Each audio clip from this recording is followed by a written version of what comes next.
Jesus. He's the King of glory. Everything you need is found in Him. Everything you need is found in Him. So just focus on the King of glory. Focus on the King of glory. I'm just His daughter, but He's our Father. He's our Father. The same way I access Him, you can access Him tonight. Tonight, in this new realm of glory. In this new realm of glory, you can access your new body, your new body, your new mind, right now, right now. See your sickness disappearing. See your broken body parts being restored. All the organs that are damaged being healed. Thank you, Jesus. Thank you, Jesus. He's the healer, not me. He's the healer. He's the healer. He's the creator. He's the King of glory. Hallelujah.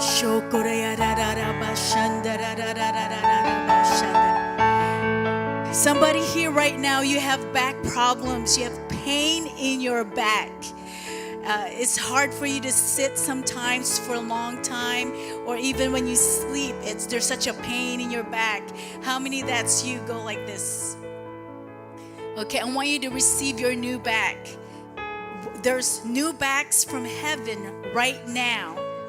And you need to just press into it, say, I receive what is mine. And do something you couldn't do before. Move it by faith. Move it around. In the name of Jesus, brand new backs now being created. And lower discs in the back being recreated right now. Every pain goes. Every crookedness be made straight in the name of Jesus. Right now.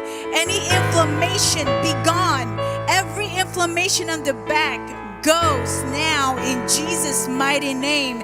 Any tightness in the back, I command it to loosen up right now in the name of Jesus. In the name of Jesus. Start moving your backs right now. There's a lot of you. Receive it. Receive it. Thank you, Jesus. Thank you, Jesus. Arthritis. People with arthritis. You have pain in your joints, in your hands, in your feet. If that's you, receive it right now. See, the old way, you have to wait for the minister to lay hands on you for your healing. But I'm teaching you a new glory that's here right now. This is the glory way. How many want the glory way? It's going to sound different. It's going to look different than what you're used to. That's why it's called new, right?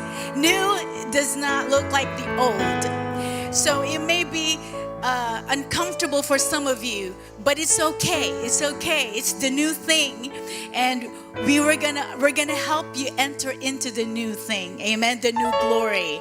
So in the new glory, just like with God, He created through His words. When words are released, it's created. That means your body part is created. Your sickness is gone through the spoken word of God. Okay, and it's you. Just receive it. Say, I receive it, Lord. And I receive that new back. I receive my healing of the arthritis. That every arthritis is gone now in the name of Jesus. Every pain leaves in the name of Jesus. You don't need me to lay hands on you, because He is laying hands on you. The God Almighty, the creator of heaven and earth, is touching you right now, exactly where you're seated, where you're standing. With man, it's limited. Imagine when we travel to countries with 100,000 people, there's no way we can lay hands on all the sick people. That's why the glory way is the easier way, because everyone from the front to the back can get healed. Because God is here, and He's bigger than me. He's way bigger than me, and He knows where you are, and He can touch you right now. So right now, arthritis is gone.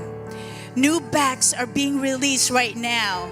Circulation problem. If you have circulation problem right now, let's say you feel like your legs are heavy because of circulation, blood not circulating. If that's you, go like this. Many times it affects your heart. Yes, so I want you to start moving a little bit. In fact, you are free to move around if you're believing for healing. When I call it out, move around, walk around. That's how we see miracles happen. It's like symbolically, you're going from your present, I'm sick, to the future. You're walking into your future and saying, I receive it now. You're walking in the it is finished realm where it is done. Your healing is done. You're stepping into your new body part by making a step. Sometimes just one step, or sometimes just a movement, a walking, a running causes the healing to accelerate in your body.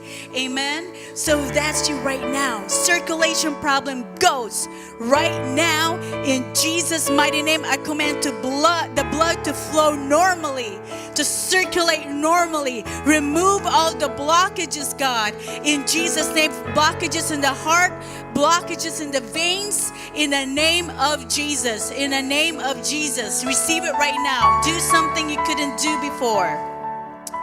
Hallelujah, hallelujah. I also got, I was getting a bunch of words of knowledge. Thyroid problems. Many times when you have a thyroid problem, you end up gaining weight because of the thyroid not functioning properly. But how many know there's a bunch of thyroids in heaven? Healthy ones, brand new ones.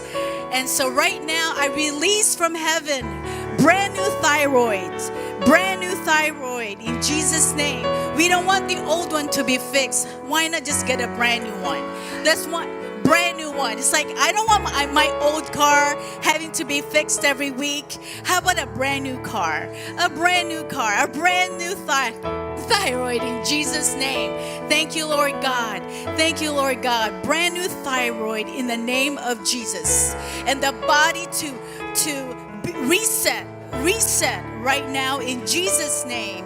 Hormonal problems to be healed right now. It's not just women that have hormonal problems. Men have hormonal problems too. When men, as David always say, when men's butts disappear and they go to the front, that means you have hormonal problems. Or men that all of a sudden you have breasts, too much estrogen in your diet, that's hormonal problems. Okay, so receive it, men and women. Lord, heal me of any hormonal problems in Jesus' mighty name. Lord Father, I pray that you align our bodies with heaven. In heaven, there is no hormonal problems. So right now, in Jesus' name, and for women that are menopausal, that means you're lacking certain hormones. You're lacking estrogen. You have a lower level estrogen and all that stuff. And so in heaven, there's all that. So what we do is whatever you're deficient of, you access it from heaven. Say, Lord, I need this. Lord, give me the extra estrogen that I need. Since I'm low in estrogen, I receive estrogen from heaven, God. In the name of Jesus, every hormone that's lacking in my body, I pray, Father, that you replenish me with those hormones right now. In the name of Jesus. In the name of Jesus. See, in this new season of the church, we cannot baby you. What do you mean by that? Babying you is spoon feeding you. Here's your miracle. Here's your healing. Here's your prophecy. That's spoon feeding. But if I keep doing that, you're going to remain babies.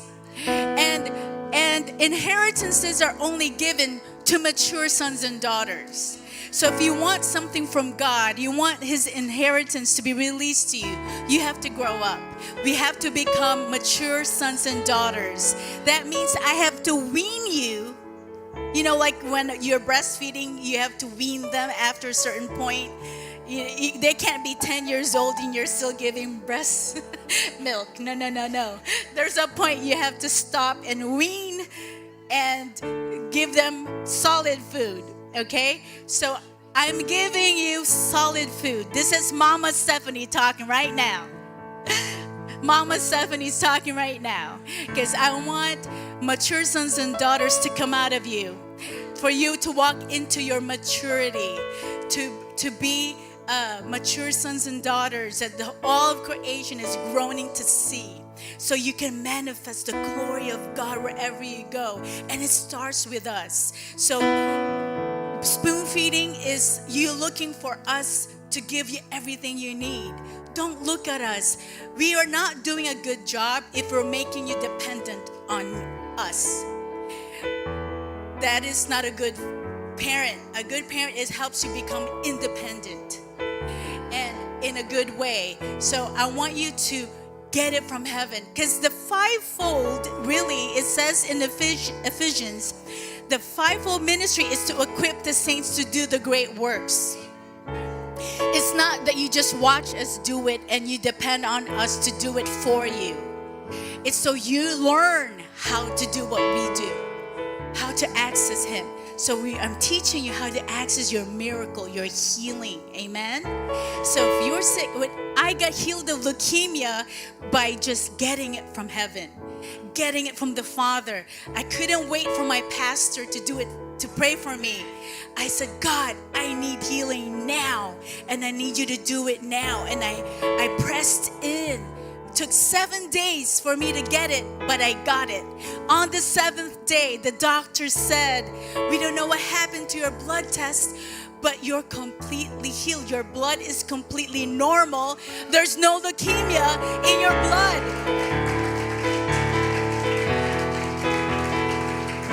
All the glory to God. And the doctor said, we don't know what to call it. I said, I know what you call it. You call it a miracle, because it's God who healed me, not you, not your treatments, because you didn't give me any treatments. It's God. God healed me.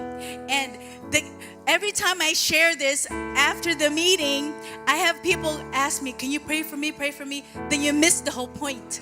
You missed the whole point of the testimony.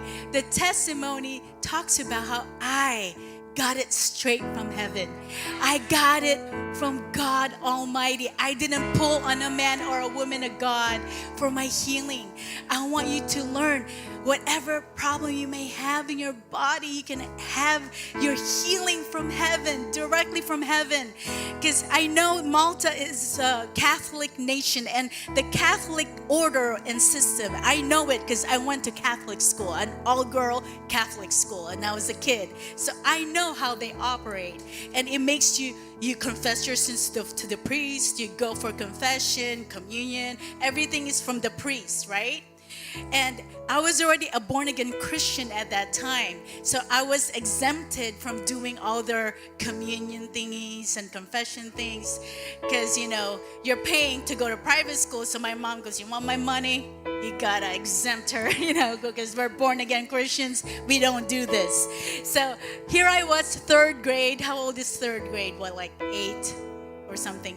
I was like 8 years old. I'm at the very back of the Catholic church in our school, and all the little girls, my classmates, they were in line for their first communion, right? You all know that. And I'm at the back. I didn't have to do it. So I was prompted by the Holy Spirit to start telling all the girls in the back of the line, you don't have to go to the priest for the forgiveness of your sins. You can go straight to Jesus, because He's not dead on the cross. He rose from the grave. He's no longer dead. Come on. I think I need another mic. It's kind of going on and off. So I was telling one kid at a time at the back. Next thing you know, the line keeps getting shorter because they were not getting in line for the communion anymore. I just told a bunch of girls they can go directly to Jesus, and Jesus can forgive you when you confess your sin to Him. He can forgive you right then and there, and that is what we get to have. So the Catholic way is you go to the man or woman of God for everything you need, but the Bible way, how we want the Bible way, is us teaching you you can go straight to Abba. You can go straight to Daddy. You can go straight to God. He is our source. And a good father will teach you, okay, just go straight to Daddy and ask him for your healing. He will give it to you.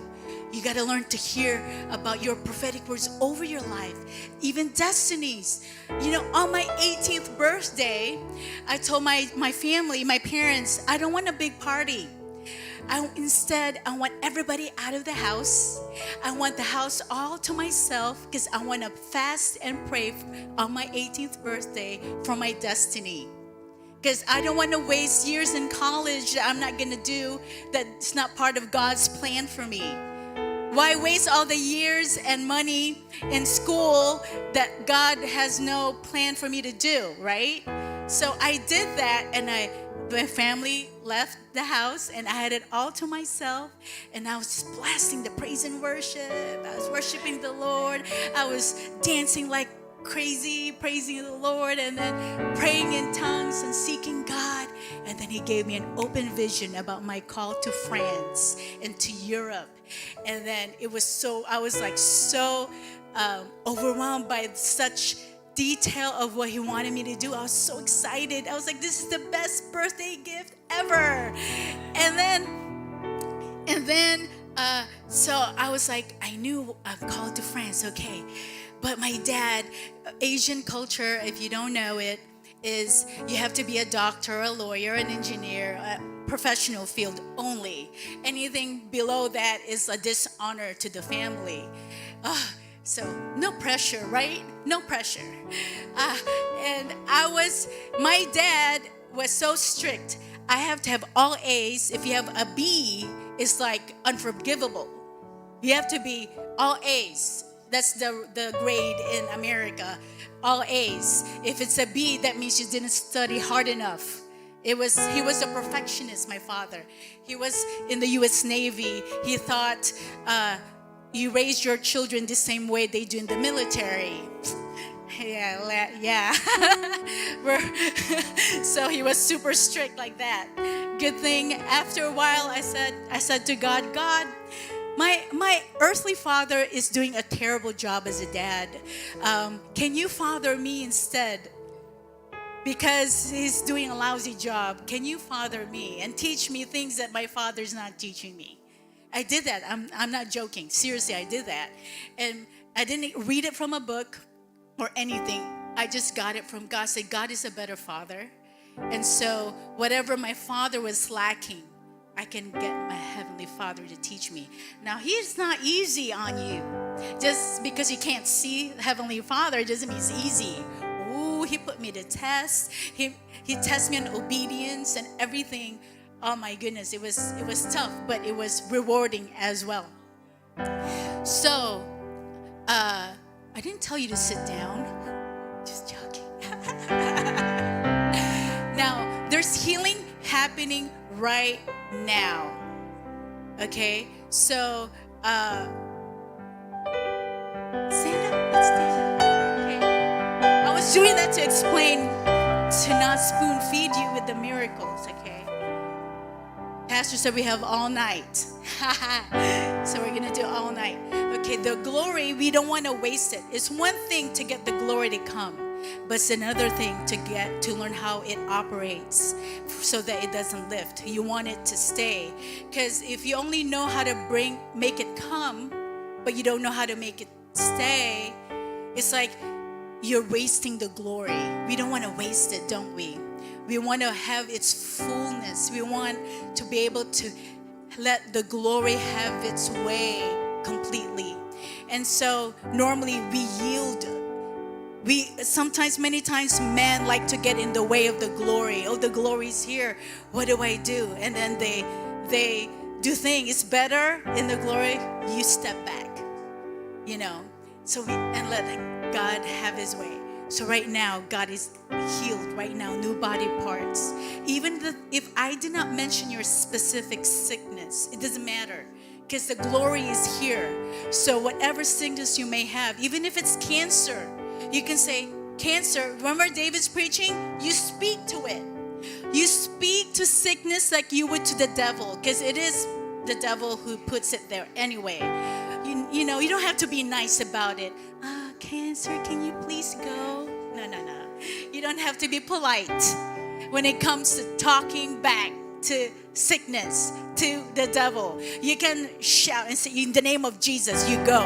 And you picture it leaving. You picture the cancer cell disappearing, dissolving until it's completely gone. And we don't just settle for cancer being gone. Now, whatever damages that the cancer caused in your organs, come on, in your bones, in your blood, now you can say, organs, be whole, be made whole, function perfectly now in Jesus' name. You think a king, when a king speaks, he speaks apologetically and politely? No, he declares it and it's done.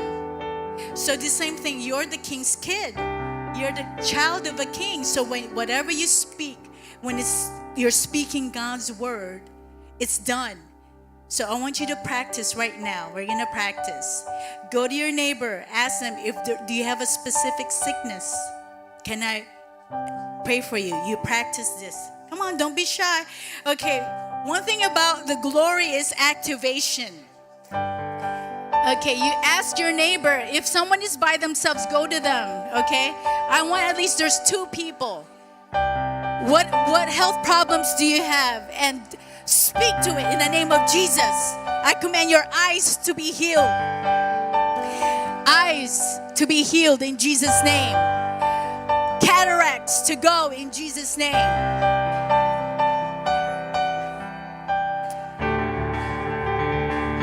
And after you command it to go, you say, now, new eyes be released to you. New back, new legs, new rotator cuff.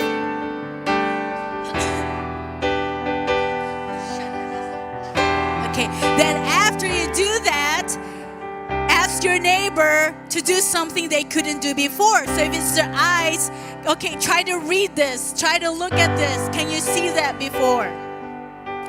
Make them test it out. Like, can you see? Are the spots gone? Can you hear better? Can you hear better now? You have to test it. Thank you, Jesus. Thank you, Jesus. Okay.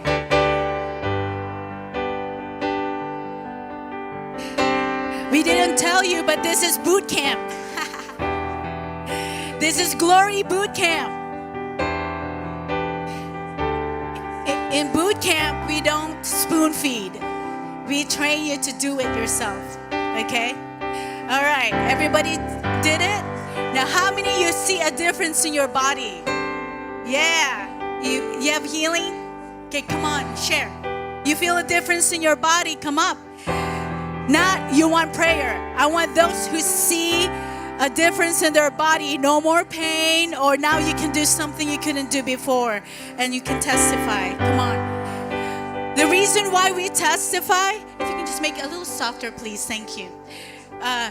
Testify, so when you testify, it seals your miracle, it seals your healing, so the devil cannot steal it back. Okay, so if you feel a difference, you have to keep looking at it, just keep looking at it. Keep doing something you couldn't do before. That's called faith at work. All right? Okay. No, I called her to come up. Okay. Okay, now you can come. Anybody else, I want you to come. Those who are already healed, you see a difference in your body. Oh, there you go. Okay. So, doctor told me that I have an IBS. What's that? Irritable bowel syndromes, and I have a lot of food intolerance. Okay. But I just declared that it's okay, it's gone. But I still had pain. I have pain. I had pain like 1 minute ago. Yeah. It was like someone's, yes. Yeah. Wow. One day here. And now you said, let's practice. And she was laughing, my friends. But then I was like, don't laugh, just pray on me. Yeah. And it's gone. It's gone. Yes, the pain thank is you. gone. Amen. Thank you, Jesus. Thank you, Jesus. See, many times the beginning of a healing is the pain goes away. Or sometimes people feel a heat on that body part. That means God is healing it, okay? And one thing to accelerate healing is thankfulness. When I was still believing for my healing, I thank God every day. I don't keep saying, oh, I guess I'm not healed because I still have it. No, I said, thank you, Lord, for healing me. Thank you, Lord, for healing me. Anybody else, you feel no more pain? Maybe it's your rotator cuff, your shoulder. Now you can move it. Your back. Come on. This is boot camp, folks. God is raising up an army for the end times. Don't you want to be part of that army? The glory army? Come on. So that's you. Okay. You got to move your body. As the song says, you've got to move it, move it. You've got to move it. Madagascar, right? So you got to move your body. This is the time you can be aggressive about your healing. I'm getting it from God. I'm getting it from God in Jesus' name. Okay? You don't have to be shy or timid when it comes to getting your healing. Anybody else? Come on, keep looking, keep checking. All right? This is what you do. Come here, come here, come. Oh, okay. Let her. Here. Come. Share. Okay. At this moment, I have no pain, nothing. Amen. She had arthritis, by the way. And now she feels no pain. Thank you, Jesus. Thank you, Jesus. Hallelujah. God is good. See? Oh, her. Okay.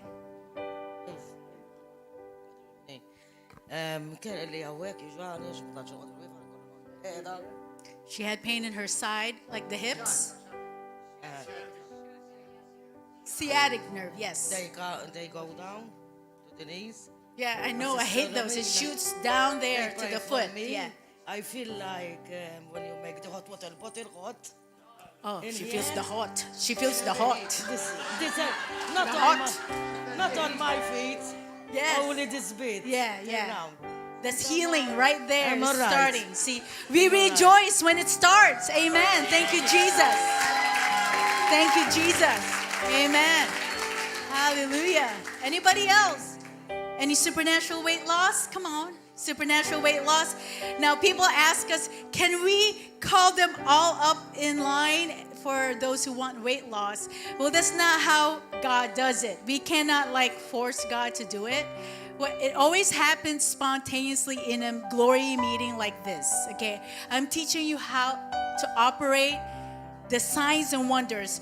Weight loss, supernatural weight loss is not a healing, it's a sign and a wonder because it's not a common thing you see. So signs and wonders come in an atmosphere of glory. That's when you just grab a hold of it if that's what you need. Say, Lord, I receive supernatural weight loss. And it's not just about the weight loss. You ask God, heal what's causing the weight gain. Because it's not enough to just lose some weight, but then if the root cause of the weight gain is still there, it's going to come back. And many times is you have to have a lifestyle change to lose the weight. Because if you plan on eating the same way, it's all going to come back. How many here, you want a whole lifestyle change?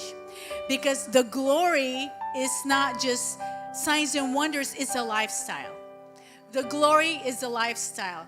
You need to change in order to learn to live in the glory realm.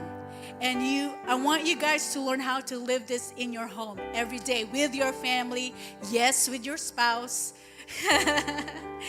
Okay? We've seen couples on the brink of divorce. They come in glory meetings like this and they end up falling in love again, forgiving each other, and having their marriage restored. In the glory, whatever you put in the glory that's broken, damaged, or missing, or dead, you put it in the glory, God heals it. He restores it. He brings it back to life. Amen? So whether that's a body part or it's a marriage or it's your mind, God is able to bring it back to life. God is able to bring back marriages that are struggling. Amen? Because God's design for marriage is to be an example, for our marriage to be an example to the world. You know, Dave and I, everywhere we go, we cause people to want to fall in love because they see how we demonstrate it all the time. Like, not just in front of people, but we are like this all the time.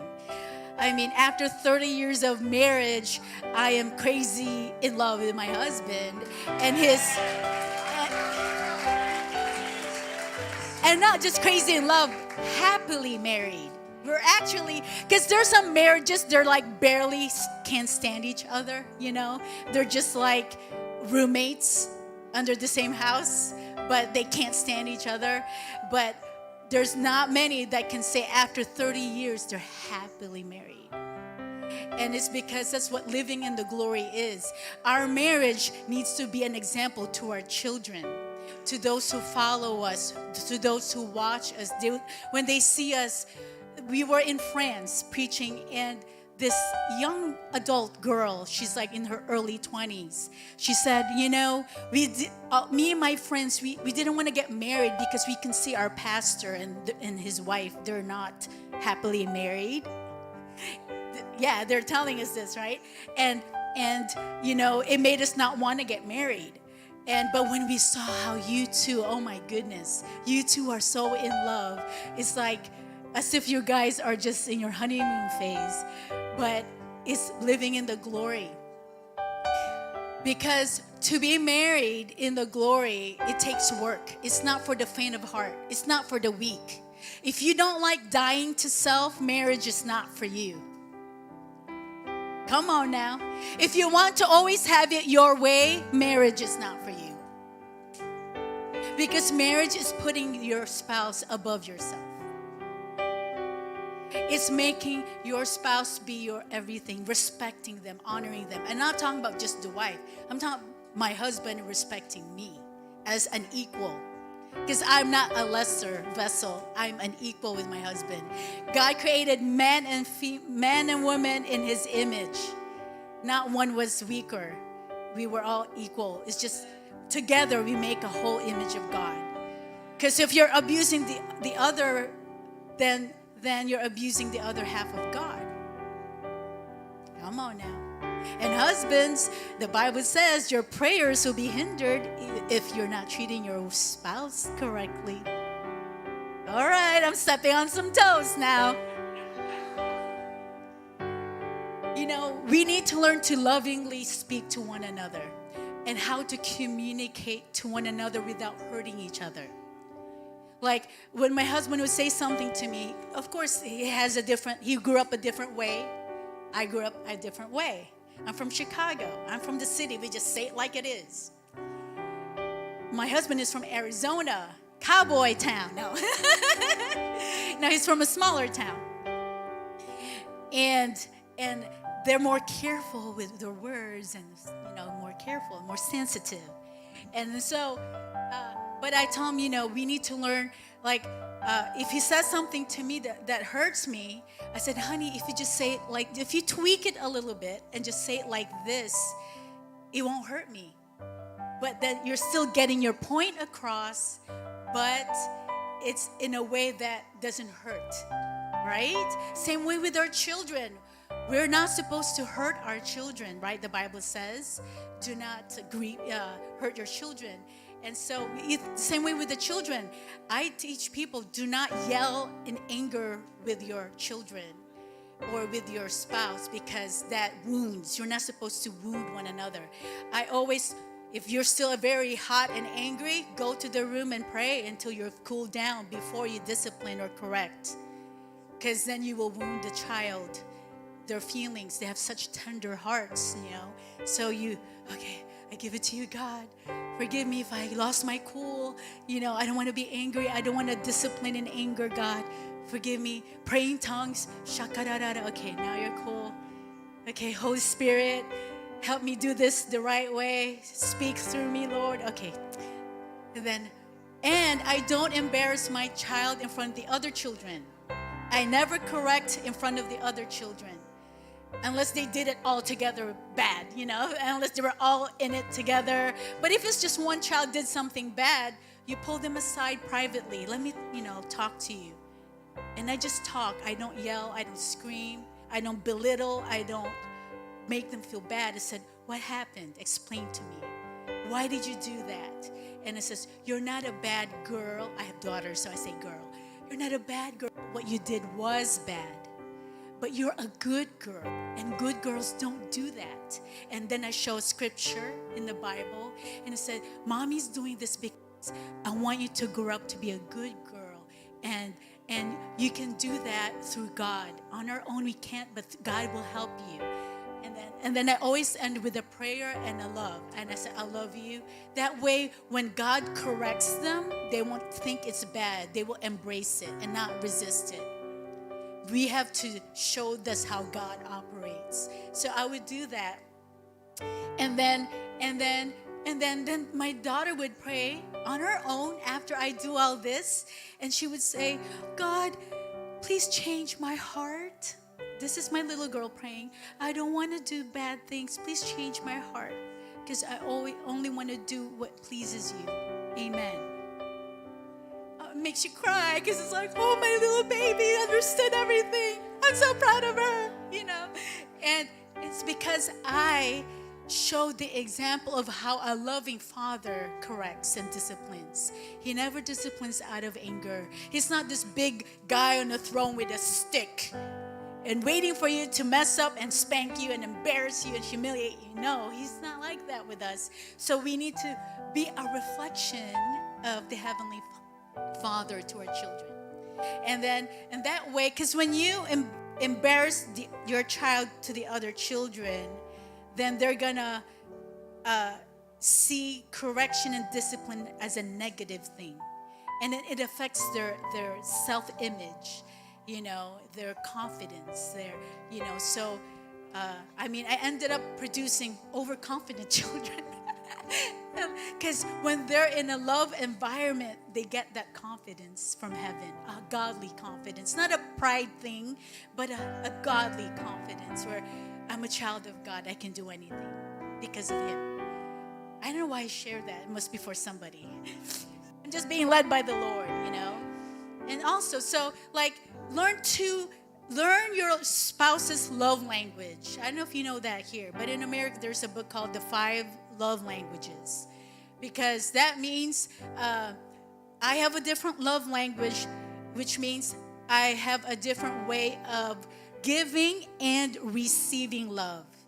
So does my husband. He has a different way of giving and receiving love. Now, if I'm stubborn and I say, well, this is how I do it, so you're going to have to just live with it because this is how I am. No. If I insist on loving my husband my way, then all this time he's not receiving love, my love. It's not enough I tell you I love you, David, but the way I'm showing it, he has a hard time receiving it because this is my love language. I have to humble myself and learn what's his love language. I have to change and adapt how I show love to him so that he will know. The goal is for him to know I love him, right? Not that I do it my way. Don't do Frank Sinatra. I did it my way. My dad used to sing that all the time in karaoke. That was my dad's favorite song, and I used to go. Very unbiblical.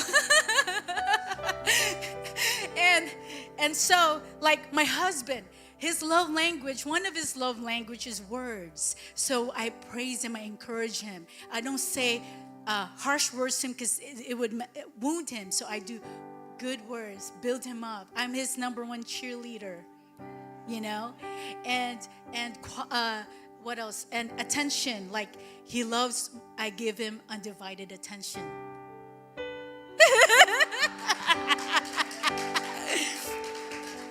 Okay.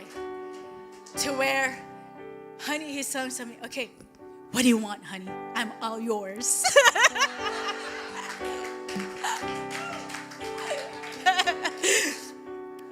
Especially if he's feeling down. Okay, you know, being in ministry, because we're always in the front lines. We're like pioneers of the glory in many ways.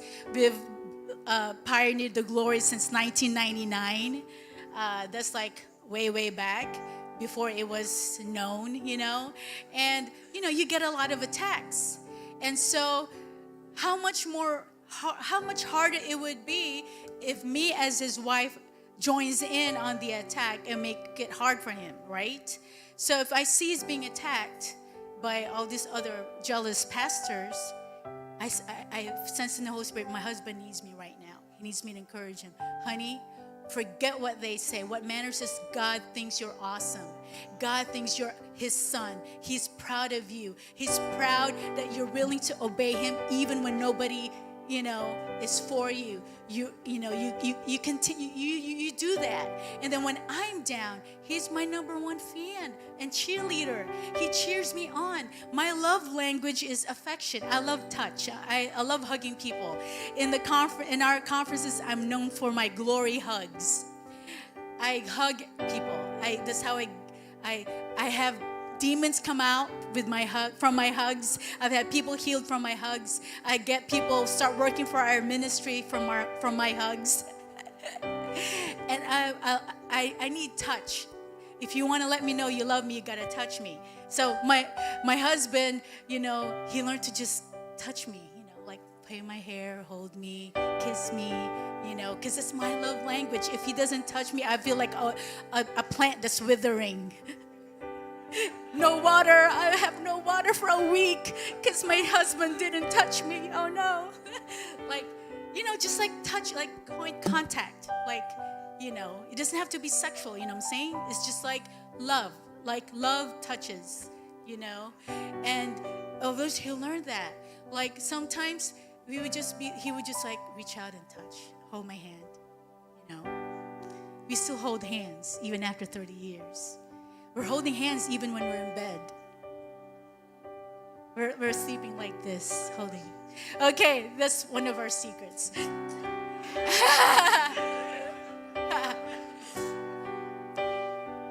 But, you know, if you want your marriage to be an example for the world, you got to work at it. It takes work.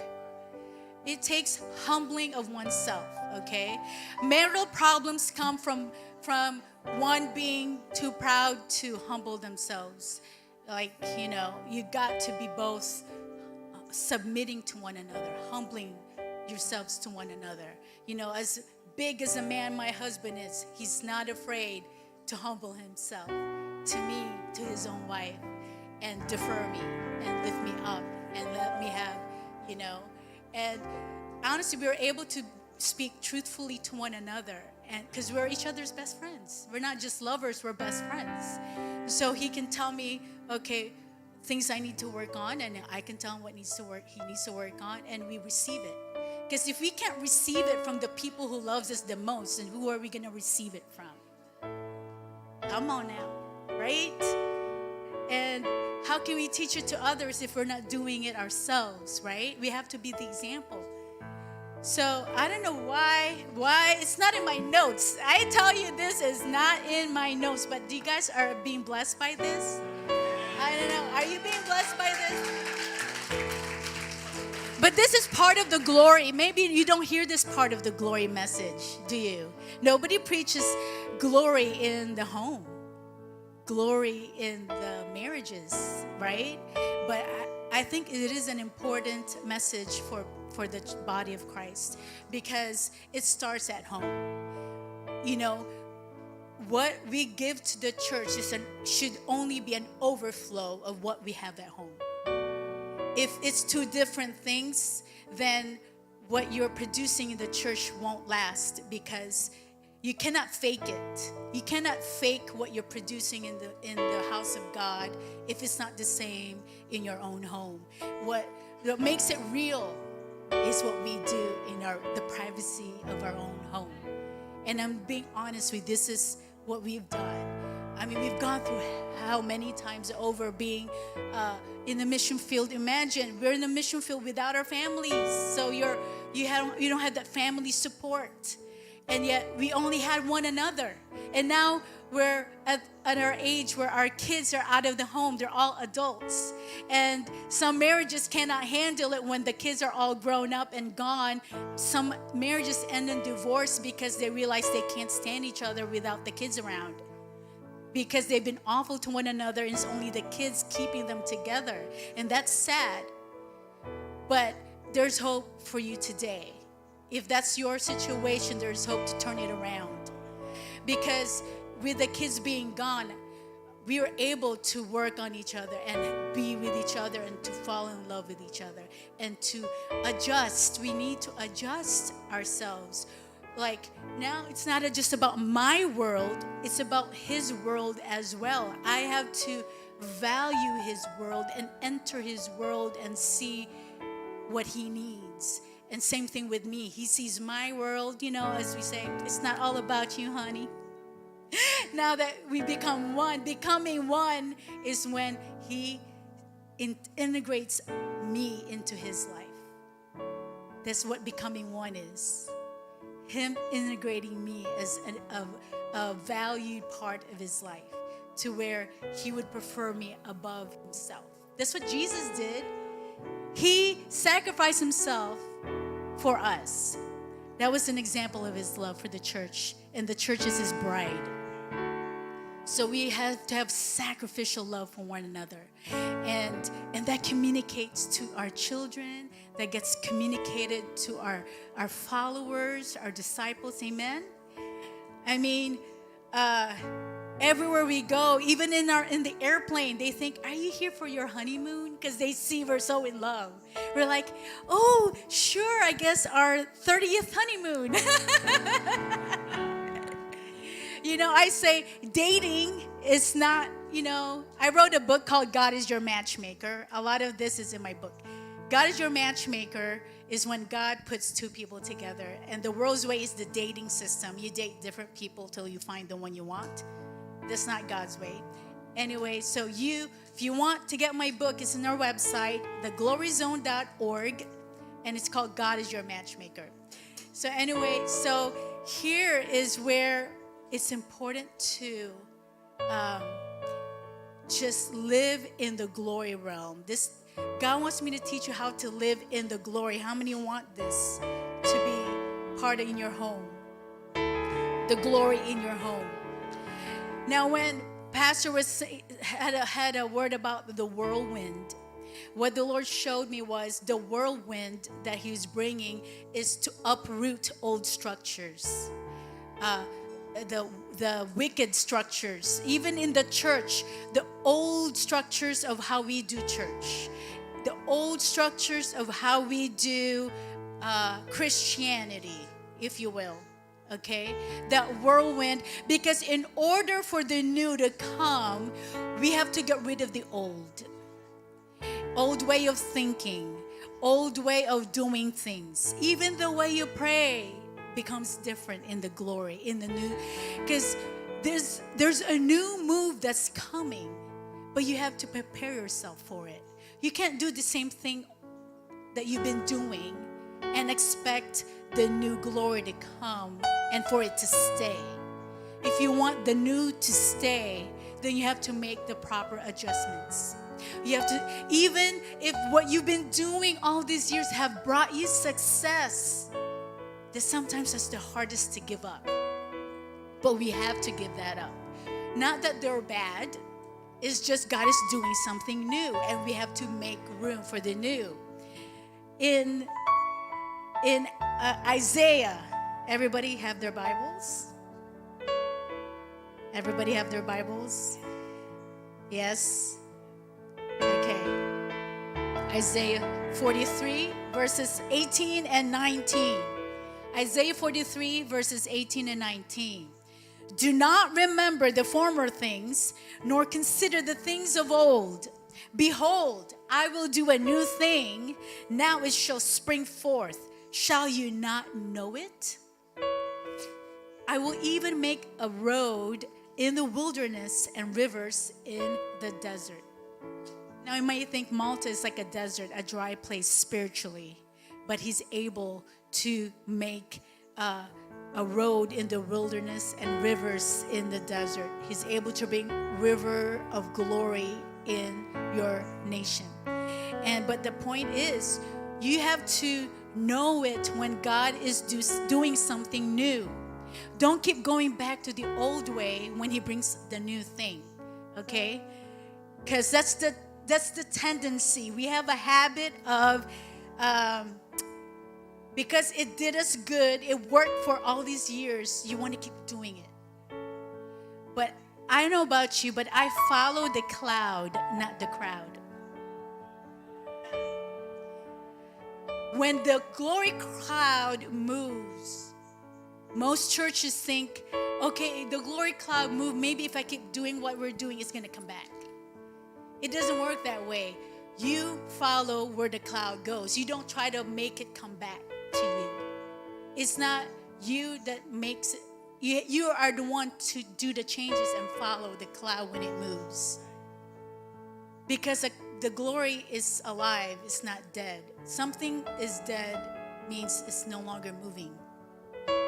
So many people, they try to stoke the old movement that they used to have, or an old glory or anointing they used to have, by keep doing more and more. Let's keep doing what we used to do. Let's do more of what we used to do. But that's not what is going to bring the cloud back.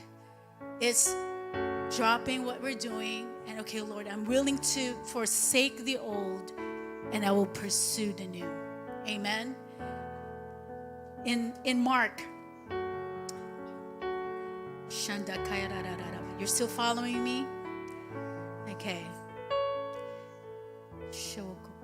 In Mark, I think 2, Mark 2, verses 21 to 22. It says, so Mark 2, 21, verses 21 through 22. Besides, who would patch old clothing with new cloth? For the new patch would shrink and rip away from the old cloth, leaving an even bigger tear than before. And no one puts new wine into old wineskins, for the wine would burst the wineskins, and the wine and the skins would both be lost. New wine calls for new wineskins. Let's just lift your hands for a moment.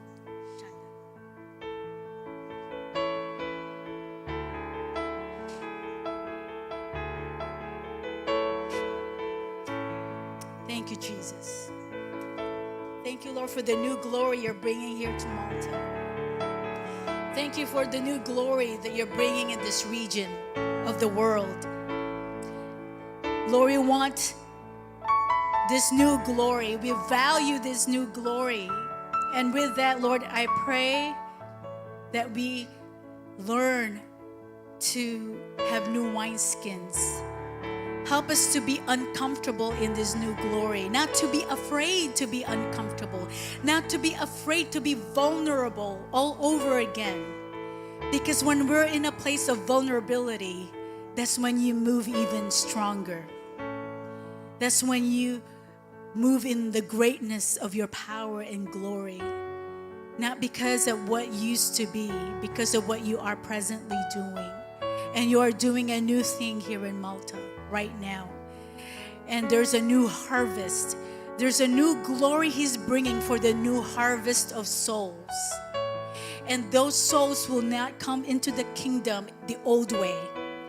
They won't come. Your church will not grow from the old way.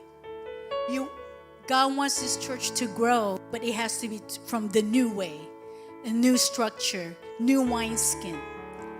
Even if you have to change everything, I changed how I preach, how I pray, how I do things in the glory. Because if I don't change, then the glory won't stay. The goal is we go from glory to glory. Just having one part of glory is not enough. We're supposed to keep cultivating new levels of glory in our lives, because one level is not good enough. We have to go from different levels, different realms, different depths of the glory of God. It's like a diamond with multifacets. It's a multifaceted diamond. So one facet is not enough to sustain us for what's coming in the end times. What's coming is going to be so difficult. It's nothing like the nations of the world has ever experienced or is going to experience. It's going to be like all hell coming against us as the body of Christ worldwide. And we've never had this happen. Just like the pandemic, we've never had such a thing happen. But I've told this many times before. The coronavirus is nothing compared to what's going to be unleashed in the earth. It's going to be worse. It's going to be worse. And we need this new glory to be able to not just make it and survive. He wants us to thrive in this time. And the only way we will thrive is when we walk in the newness of glory, newness of heart, newness of mind. That's why our marriages do matter. Our families do matter in the coming days.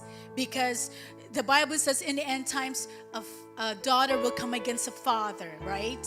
A son will come against their mother. There's going to be a division. Even in the body of Christ, you see the division in the body of Christ. Because the Bible says that the love of many will grow cold in the end times. Children will be rebellious, disobedient to parents. There's going to be cowards in the last days. Being a coward is you do not enter the kingdom of God. It's the same category as a fornicator or adulterer. Come on now. We can't be cowards in the last days. We can't be rebellious. We can't be stubborn or proud. That's why this is important. I want you guys, if this is my last message to you guys, is I want you to live in the glory every day. Make it your own. Bring it home. Make it part of your home, an integral part of your home, an integral part of your marriage, of your life, your family. Make your home an ark of the glory. You know, where there's constantly, it doesn't have to be limited to just this church building. I want my own heart to be a glory portal. God wants you, your own heart, to be a glory portal, for you to be a carrier of His glory. Then your house becomes a portal of glory, where everything that's in heaven is found there. Everything, no sickness. You know, when COVID came, I opened my door of my house, the front door of my house. In the name of Jesus, COVID, hasta la vista, baby, out of here. Get out of my house. You're not welcome in my house. You will not touch anybody in this house. My house is the glory zone. It's COVID-free, sickness-free. And I opened the door and I kicked it out of my house.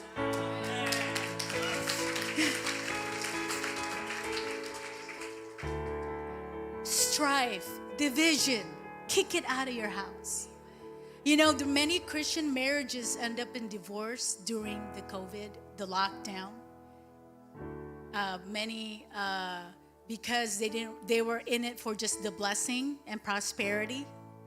Oh, I didn't sign up for this. Ooh, suffering like this, it's not for me. And many marriages divorce. Even ministers end up divorcing each other during COVID. Because how many know fire reveals the true heart of a person? And when you're able to withstand the testing, the fiery trials, this is why the Bible calls it a fiery trial, because fire reveals your heart.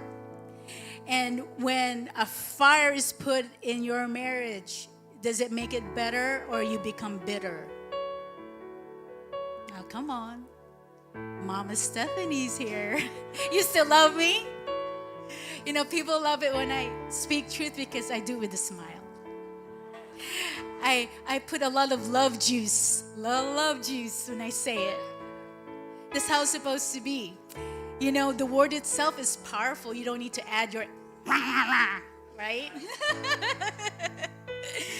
I never liked it when preachers are preaching like they're always mad. Like they're holding a stick and hitting everyone in their church, right? And you're always afraid, oh, yes, pastor, right? I do, like the pastor intimidates you. And in the glory, I learned to preach even the truth, but with lots of love. And then, because the goal is for the people to receive it. If you're yelling and mad, they're not going to receive, right? So I got to put a lot of sugar.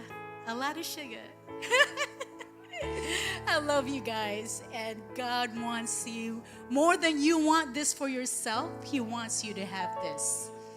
Because Malta is in God's heart. Malta is in God's heart, and He wants you to live in His glory. So you have to live like this. You have to live heaven and earth every day in the glory. He's doing a new thing. Holy Spirit, hallelujah. So the glory is the atmosphere of heaven. And anybody here that you don't know Jesus? You don't know if you die, you would go to heaven right now. I just feel like to do that real quick before I continue. Because, heaven is real, but hell is also real.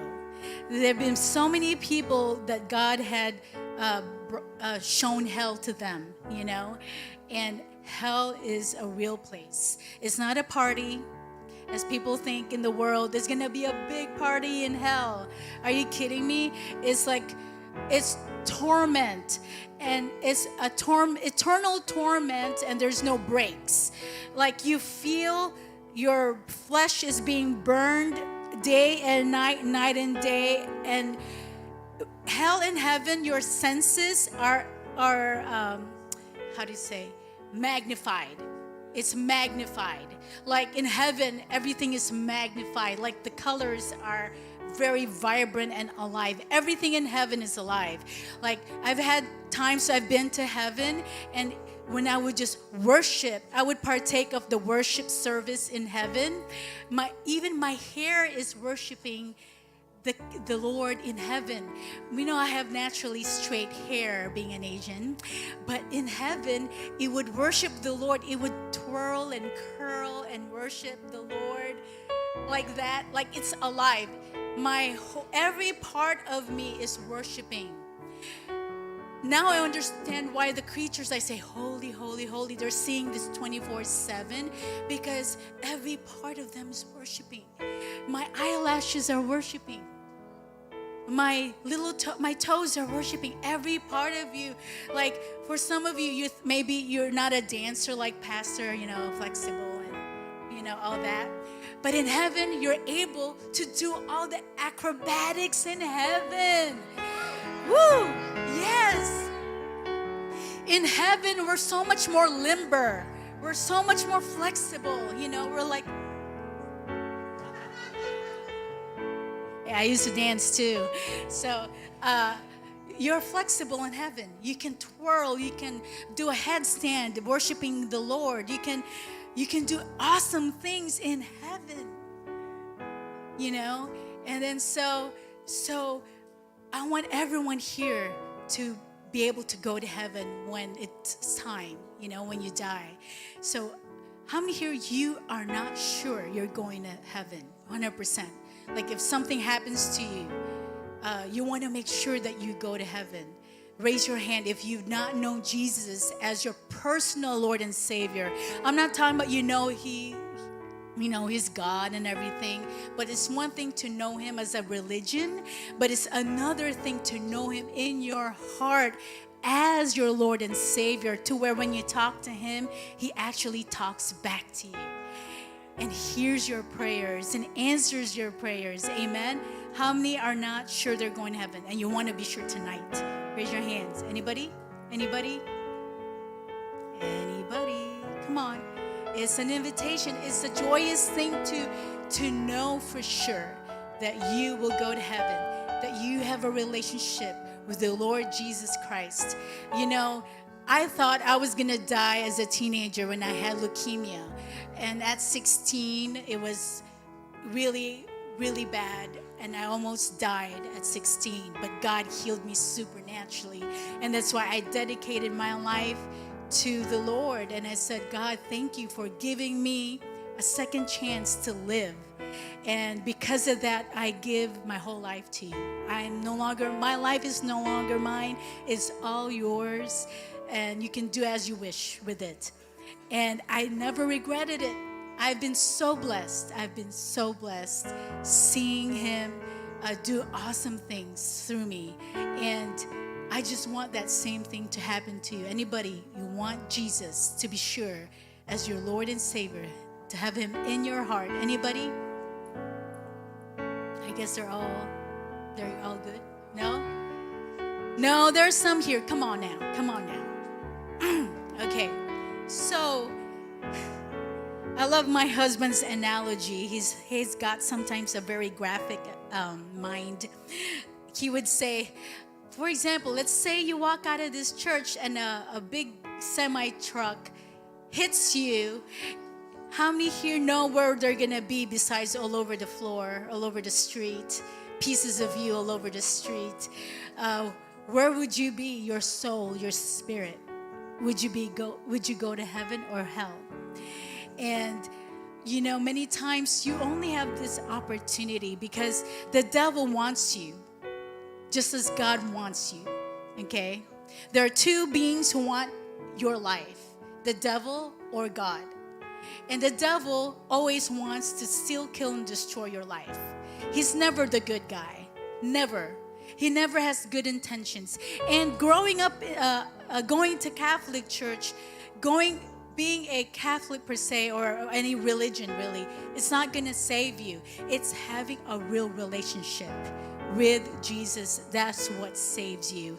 And that's why I told the other girls in my school, because I saw they really loved God, but they were empty inside. They were empty inside and they wished they knew Jesus. So I would tell them, because they're not going to hear the truth in the school. So I told them, I showed them the Bible. They don't let you read the Bible for yourself, but we can read the Bible. Okay, so if you're not 100% sure you're going to heaven, just raise your hand right now. Raise your hand. You're not 100% sure. How many are not 100% sure you're going to heaven? If you die today, you're not sure you're going to heaven. Capiche? Yes? Capiche? Okay, raise your hand. Come up. We're good. Yeah, come up. If you're not sure, we'll pray for you. Yay, come on. Thank you, Jesus. Okay. You know, this is very important, people, because salvation is one of the most important decisions in your life. And making sure that you go to heaven, because you don't know when death will knock on your door. You don't know when that's going to be. You think you have a whole lifetime ahead of you. But I've seen this in meetings where even young people, 18 years old, they thought they had enough time to go to heaven. Oh, I have time. I want to party and have a good time. I don't want to give my life to Jesus yet. So they think because they're young, they have a whole life ahead of them. And the next thing you know, they got killed from a car accident that same night. And they didn't accept Jesus in their life, and it's too late. You don't know when death will knock on your door. And you want to be sure. You want to be sure because we only have one life to live. And eternity is longer than our present time. Okay? What's the use of living, let's say, 75 years here on the earth, but then eternity in hell? It's not worth the risk to lose that. You want to be sure. You want to be sure that you're going to heaven. And I'm telling you, if you need to have a friend come with you, please do it. Don't be afraid. Being part of the family of God is the greatest thing, the greatest decision you ever make. Because you don't have to go through life alone. You don't have to go through all the struggles in life alone. Now you have God with you. Now you have Jesus to help you through the darkest time of your life. He will help you through it. Amen. Thank you. Come on up. Yes, yes. Yes. Thank you, Jesus. Hallelujah. Anybody else? Anybody else? This is the best miracle ever. Salvation. God is looking down in heaven. He's like, I'm having new kids today. I'm having new kids in my family today. Amen. Okay, so let's repeat this prayer after me, okay? Just pray this prayer with all of your heart. Just close your eyes and lift your hands up to the Lord. I'll say it in Maltese for certain people who don't understand. Okay, sure. So, just repeat after me. Close your eyes. Irrepetu waraja u għalqu għajnejkom. Okay, pretend you're talking straight to Jesus. Ippretendu li intom qed titkellmu ma' Ġesu direttament. Say, Jesus, Għajdu Ġesu, forgive me of my sins. aħfirli ta' dnubieti, għajda minn fommok. You have Okay? to, open your mouth Tittajda. and just repeat with your mouth. Aħfirli dnubieti. Forgive me of my sin. Okay, sister. Okay. Thank you that you died on the cross for me. Grazzi tal-li int mit fuq is-salib għalija. I receive you now in my heart. Jiena nirċivik fil-qalb tiegħi. You just say it. Just repeat it. Tidu tajdu għaw nisimawkom. You have to- Dan il-mod intom ikolkom ċertezza ta' salvazzjoni. Għax il-kelma tal-la tajt trid tistqar fommok. Excuse me, sister. Il-kelma tal-la tajt trid tistqar fommok u f'qalbek li Ġesu Kristu huwa s-Salvatur biex inti salva. U għalhekk di mhux sforza hija għażla tagħkom, però rridu nisimawkom li tajduha minn fomkom bil-kliem. Okay, sister. I received the price you paid on the cross. Jiena nirċievi il-prezz li inti ħallast fuq is-salib. Thank you that your blood washes all my sins away. Grazzi tal-li d-dem tijak jaħsel id-nubit kolla. And that your blood gives me a brand new heart. U li id-dem tijak jatini qalb ġdida. And when you rose from the dead, U meta inti qomt mill-imwiet, Sinjur, you gave me new life. inti tajtni ħajja ġdida. And that same resurrection power U dak l-istess qawwa li lilek għajmitek mill-mewt. now lives inside of me Issa qiegħda tgħix ġofija. as I make you my Lord and my Savior. Waqt li jiena bħalissa qed nagħmlek is-Sinjur tiegħi u s-Salvatur tiegħi. Lord, as of today, Mulej millum, I give my life to you, jiena nagħti ħajti lilek. and my life is no longer mine. U l-ħajja tiegħi mhijiex iżjed tiegħi. I live it to live for you and to please you. Jiena ħanejxa biex inkun nista' noġbok, mulej. And fill me now with your Holy Spirit. Imlini issa stess bl-Ispirtu Santu. Let your Holy Spirit fill every emptiness of my heart. Ħalli l-Ispirtu Santu jimlili kull vojt tal-qalb tiegħi. In Jesus' name. Fisem Ġesu Kristu nitlob dan. Amen. Amen. Amen. U amen. Yay.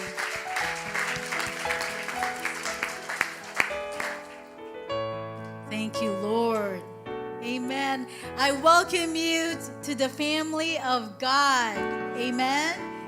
Now, I want you guys to make sure you give extra love and hugs to these people, okay? Halleluja. Okay. All of heaven is rejoicing. Il-ġenna kontinwament issa stess qiegħda tifraħ u xekkal dawn il-persuni li għadhom kif taw ħajjithom Because we il-mulej. have new members in the family now. Amen, amen. Għanna membri ġodda. Shall we give them an applause? And welcome them to the new family. Inċabċpulhom u ngħidulhom welcome fil-familja ġdida. Amen. Fisem Ġesu Kristu. Thank you, Jesus. Thank you, Jesus. Hallelujah. Thank you, Lord. Thank you, Jesus. Hallelujah. See, this is what it's all about. It's about changed lives. You know, in the glory of God, we're always changing. We always need to change to have more of His glory. And right now, how many here want this glory? See, in the Bible, this is how Dave and I received impartation of the glory. We started following Ruth Heflin, and she was our spiritual mother of the glory. And we would just come and serve her, and we would send offerings to her, and that's how we got impartation. Many times we think the old way, we think if you just lay hands on people, they get your impartation. But it's not really complete. It's not really true, because it has to cost you something. Amen.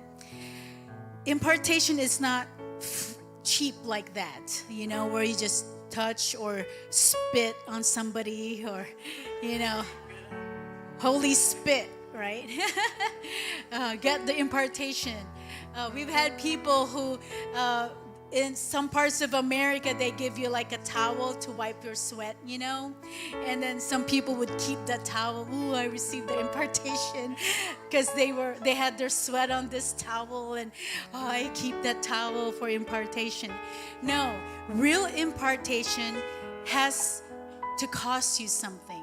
You have to value it enough and honor it to receive parts of it for you. And it's not that you're receiving our impartation per se. It's you want your own customized glory made for you, because we're still using ours. Like Reinhard Bonnke, you know who Reinhard Bonnke was, right? He's this powerful evangelist.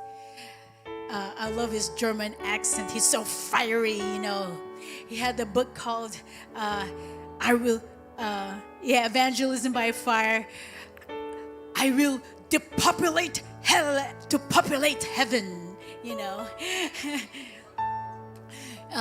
You plunder the gates of hell to populate heaven. And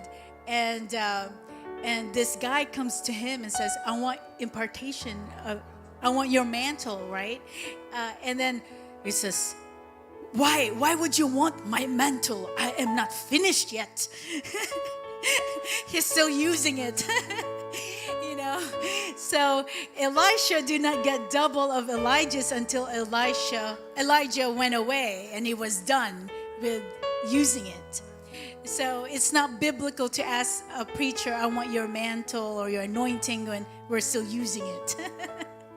But what I can do is ask the Holy Spirit to give you what you need of the glory of God for you, for your destiny, for your calling.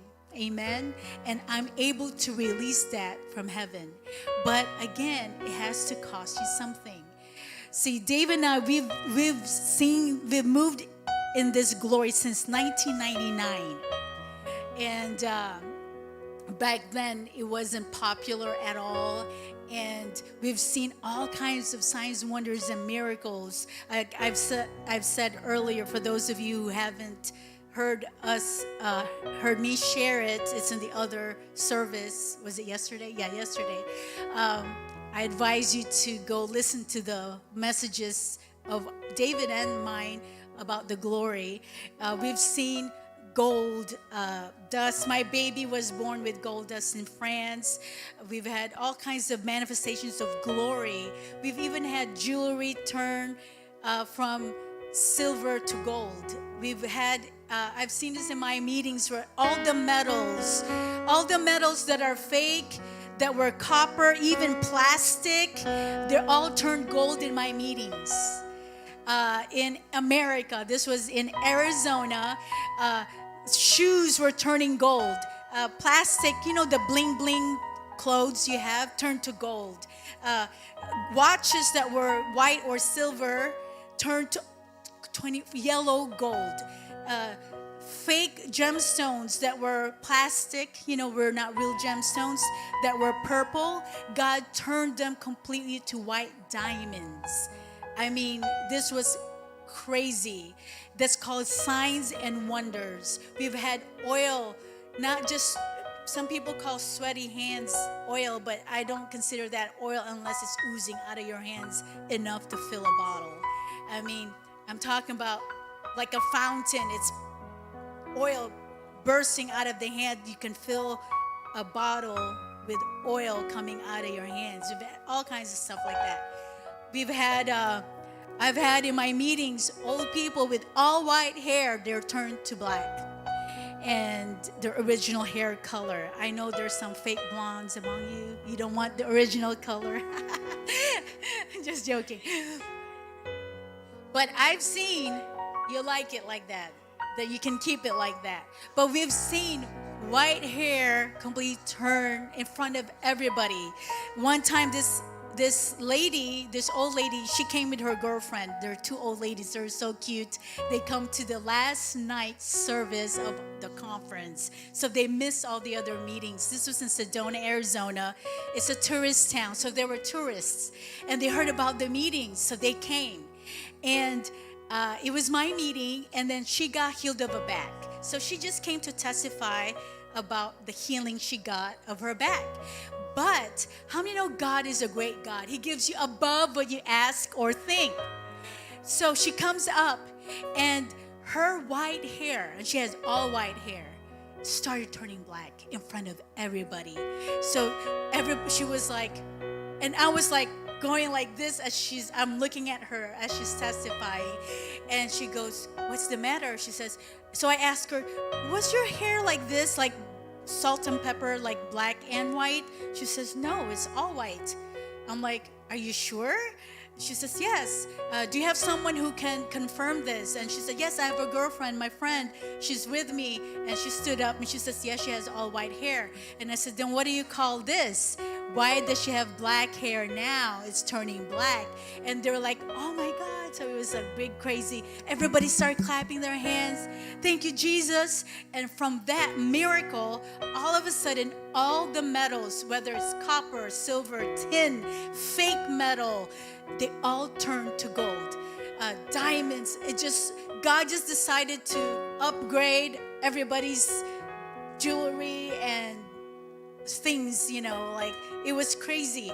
And it was a new glory. This is not something I can do or lay hands on you to happen. It's just the glory of God. He decides, in the glory, He decides what He wants to do. And we just have to yield ourselves. And so this kind of glory God wants to release to Malta, not just as a one-time thing, but this will be your new norm. Let this realm be your new norm, where this is a normal occurrence for you. And so in order to do that, I want to give you the opportunity to sow in this glory. Now, I don't want you to just sow whatever's comfortable for you, okay? Because this is, I take this as something sacred. The glory of God is something sacred, something holy. We don't treat it lightly, okay? We don't give in this kind of offering like you would tip a waitress in a restaurant, or this is not a little tip. We want to give an offering, a sacrificial offering, because God told us this: if you're able to sow to me and entrust me with your earthly riches, then I will be able to entrust you with my heavenly riches. And that's the glory of God. That's the glory realm. And in the glory is all these amazing things. And you know what I did? Dave and I did? This is how crazy we were when we first experienced the glory. We were so desperate. We were in France. And if you've been to France, it's a hard country normally. And I said, God, France and Europe needs His glory. So what I did, I sowed everything I had. I sowed all my jewelry. I'm not joking. I gave all my jewelry away. I gave all my porcelain plates that I received as a wedding gift with the gold trimmings and everything. I gave the whole thing away with the matching gold silverware set. I sold that. I sold our furniture.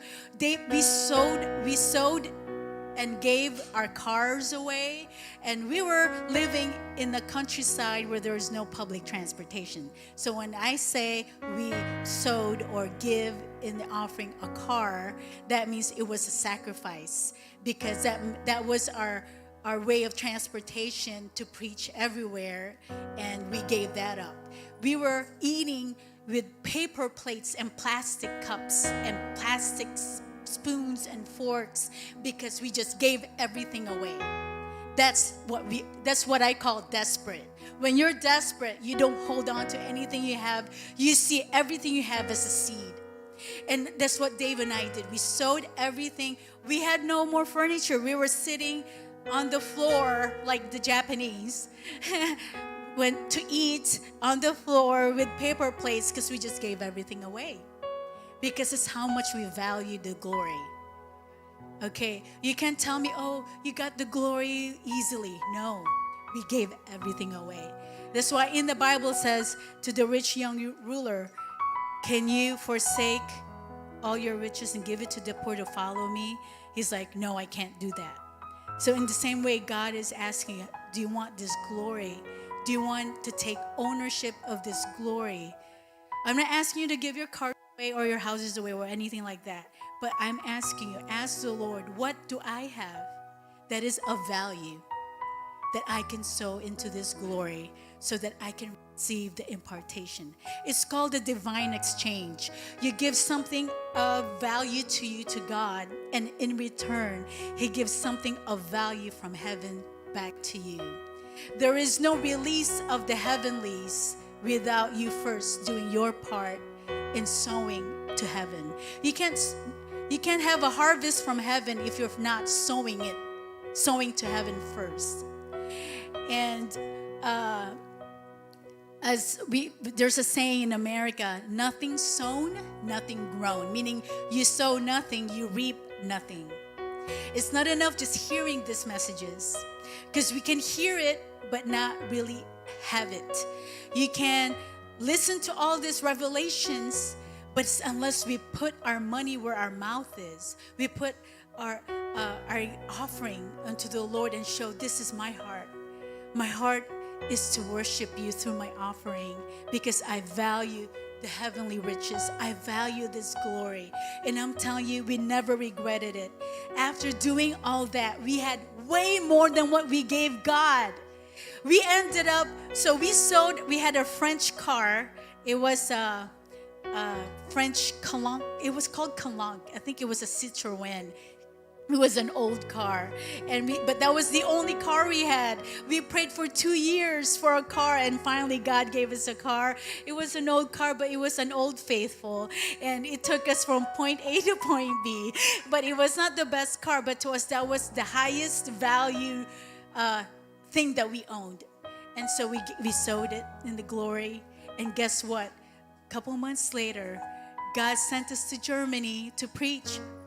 Make a long story short, a German guy who owned his own, he sells cars, used cars for a living, and he said he was going almost bankrupt with his business. So he said he wants to sow his best car in his lot, which was a Mercedes, an old Mercedes, in the glory. So he sold it to us because we gave a car away. He didn't know we needed a car. We didn't tell anybody we needed a car. We kept it, it's like between us and God.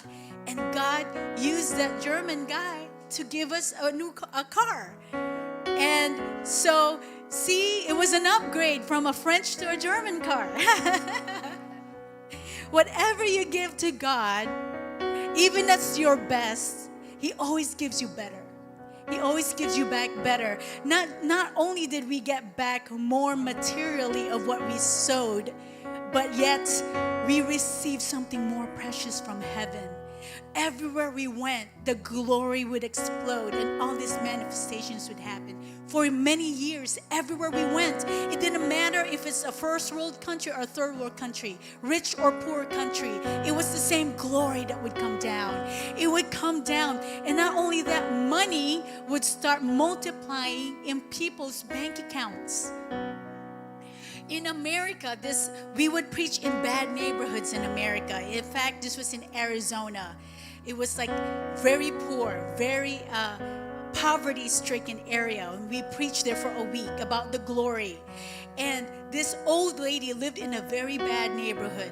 She gave everything she had in the glory because she was desperate. And when she came back home, she found rows of cash in front of her door. Outside of the door, like the front of the door. The bigger miracle is no one stole it because they lived in a bad neighborhood. That it stayed there till she got home. Rows of cash, more than what she even gave. But because she gave her all, God gave her a miracle. Germany, God gave this guy was, again, all he had left was $3,000 euros. 3,000 euros. He says, my business is about to go bust, so I'm desperate for this glory. I'm going to lose it anyway, so I might as well sow it all in the glory. He gave his last 3,000 in the offering. The very next day, 10,000 euros he found in his bank account. He didn't know who put it there, but it was there. You don't call the bank, I should not have that amount of, just say thank you, Lord. You don't call the bank. There has to be a mistake. I should not have 10,000 euros. No, it's an angel that put it in there. We've had people, now this was in Israel. Israel, this happened. This rabbi, we did glory meetings in Israel, and they give an offering, they go back in their seat and in their pockets, normally where they have their money would supernaturally appear in their pockets. After they've just emptied in their wallets, it would supernaturally appear in their purses, in their Bibles. Money would appear supernaturally. And that only happens in the glory realm, folks. This realm is real. Now, after doing this, so they had offerings, and the rabbi was going to put it in the bank, right? And he called us later. Says, what do I do? I have 400 shekels. It was shekels, their money in Israel. I have 400 shekels. What should I do? Keep counting it. Count it again, okay, before you put it to the bank. So he counted 400 shekels. It became 800. And what should I do? And then he calls us again. What should I do? Now it doubled. My money doubled. Keep counting. So he counted again until it was like 1,500 shekels. And then quickly he put it in the bank. And then he calls us, okay, it became from 400. He kept counting. It became 1,500. And then he said, then I put it in the bank. Was that a good thing that I did? And then he said to him, you should have kept counting. Why did you stop at 1,500? Because he was afraid it would go back down to 4. So afraid it would dwindle and go back down. I would have keep counting until it stops and then put it in the bank. But this realm is real. In the last days, we're going to see more of this kind of miracles. But God is testing us now while you're able to give during this time. While it's not hard, while the government is not telling you don't give to churches or whatever, this is the moment to sow. So you can sow. Now, whatever you feel, again, ask the Lord, what can I give that is of value to me? What's the sacrifice, God? Because I want to honor you and worship you with my offering. Amen. Thank you, Jesus. Thank you, Jesus. Stand up. Stand up. Let's stand up and give right now. And really, this is not for us. We don't need your money, but you need what we carry. And the only way for what we carry to be imparted to you is from your sowing. Because God looks at this. And from heaven, and he will see if you're serious in wanting this glory. Because we do this as a lifestyle. Even now, Dave and I, we give in the thousands because we know this is a system in heaven. This is the system of how the glory works in his kingdom. And I tell you, God will always multiply what you sow. He's a faithful God.